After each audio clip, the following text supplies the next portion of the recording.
Let's talk about performance improvement plan, PIP.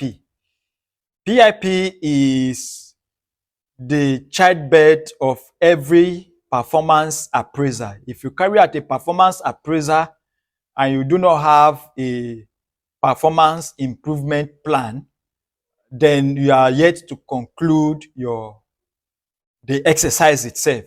The end of the exercise itself should produce a 2-page, a 3-page document called the PIP, Performance Improvement Plan. Now, the Performance Improvement Plan is a structured work that is supposed to state the deficiencies that exist in different departments and within the organizations, and the plans and strategies that should be implemented to improve it. How do you get all of this information? You get all of this information from your report and from the exercise that you have conducted, and from your performance interview with the staff, right? So once you conduct a performance interview with staff, that conversation is supposed to provide you the deficiencies that exist, and equally provide you with the solutions that are, that could fix it. And what are the steps that you should follow to create your PIP? Number one is to identify performance gaps. Of course, very, very important. You need to state out what are the gaps specifically. You can state them according to the roles. So there are different roles in the organization, or you can use departments. You can use different departments and state the performance gaps that exist according to the departments. Once you have stated the performance gap that exists, the next thing you need to do is determine the root causes. You need to be able to also determine the root causes of those gaps, which could be skill deficiency on the part of your employees, resource constraints, which means that the resources available within the system or within the organization is not sufficient. Then thirdly is personal challenges. Personal challenges in the lives of employees could impact their efficiency, could impact their performance. So you see an employee that has been performing very, very well, but because he lost his mother last 2 months ago, since return to work, the performance has been very, very poor. So that tells you that personal challenges is involved in this area. Then poor performance management system. When you have a system where people are not clear about what their performance goals are, definitely you are bound to have some performance deficiencies. Now, once you have been able to state the root cause for your performance deficiencies, the next thing you need to do is to define the improvement objectives. So you need to define the specific improvements that needs to happen. So if it is lack of resources within the organization or resource constraint, as we said, what should be done? If it is lack of skill deficiency on the part of your employees, what should be done? So you need to be able to come out with the objectives clearly.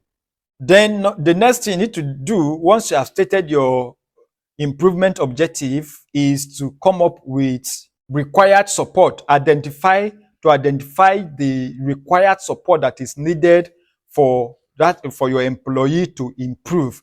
And this support can come in various forms, such as training, coaching, mentoring, and providing additional resource. So once you have identified the required support, which I've already mentioned the ways they can come in, the next thing you need to do is to establish timelines.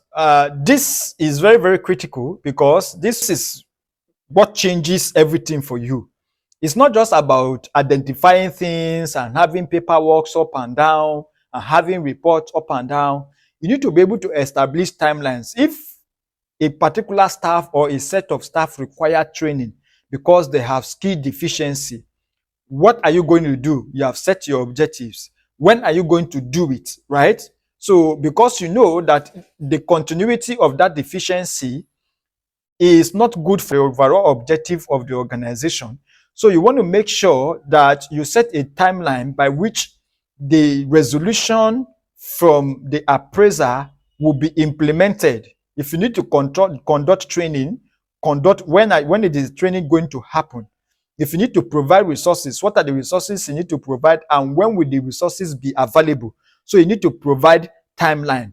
Your PIP must contain timeline of achievement. If it doesn't contain timeline of achievement, it's just a wish. And number 6 is monitoring process. You need to assign monitoring to people, to different people. So different people knows, okay, when it comes to training, I am monitoring training. When it comes to resource constraint, I am monitoring the provision of resources. When it comes to personal challenges affecting efficiency or performance, okay, I am monitoring that. So I'm looking at all our staffs that have personal challenges that have affected their performance in the last month or in the last week, and I'm following them up, and with the resources provided to them to get better, I am also following up to monitor their progress. So you need to be able to assign put together a monitoring system. Finally, your performance improvement plan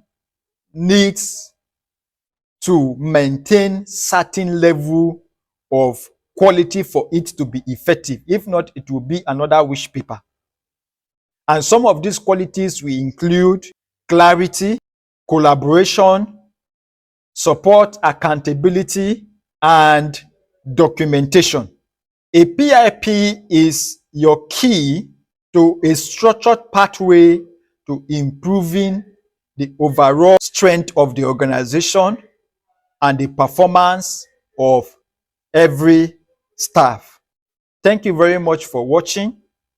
Drop your thoughts in the comment section, and don't forget to like, share, and subscribe to our channel.